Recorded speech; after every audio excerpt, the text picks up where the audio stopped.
মনে হয় আমার কাছে লুকাইছো না? লুকাইছি লুকাইছি।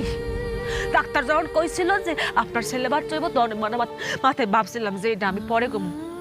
আমার শাশুড়ি আমার স্বামীর আমি চমকাই দেবো, যখন আমার ছেলে বাচ্চা হইব তার মুখটা দেখে তারা চমকাই যাবো। আমি চমকাই গেছি, আপনাদের চমকাইতে যায়।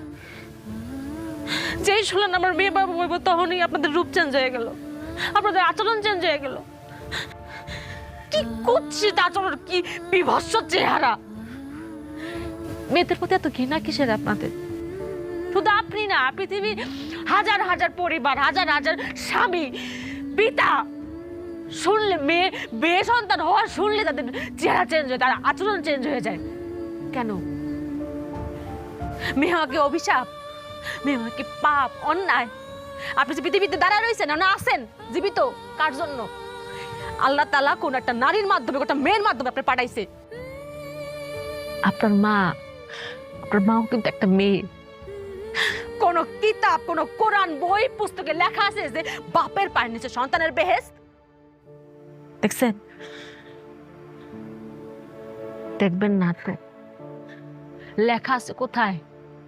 মায়ের পায়ের নিচে সন্তানের বেহেশত। সে মা একটা মেয়ে। আসলাম আর একটা কথা, আপনারা কি মনে করেন ছেলে সন্তান আমার খুঁটি, আমার শেষ প্রজন্মের খুঁটি? রিজিকের মালিক আল্লাহ। কার মাধ্যমে আল্লাহ খাওয়াবেন এটা একমাত্র আল্লাহ তাআলা ভালো জানেন। সেটা একটা ছেলের মাধ্যমে হইতে পারে, একটা মেয়ের মাধ্যমে হইতে পারে, যে কারোর মাধ্যমে হইতে পারে। কেউ কাউরে খাওয়াইতে পারে না। আল্লাহ পাক খাওয়ান কারোর মাধ্যমে হয়, কারোর উসিলা হয়। আর ছেলেটা যদি খুঁটি হইতো তাহলে এই বাংলাদেশে বৃদ্ধাশ্রমের সংখ্যা বাড়তো না। বাংলাদেশে এমন একটা বৃদ্ধাশ্রম খুঁজে পাবেন না যে বাপ মারে কোনো মেয়ে বৃদ্ধাশ্রমে দিয়েছে।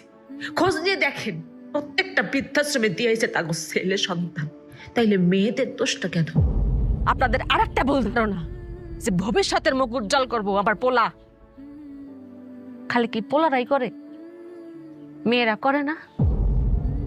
পৃথিবীর কোন কাজে, কোন জায়গা মেয়েরা নাই? কোন জায়গা মেয়েরা পিছিয়ে আছে কোন তো?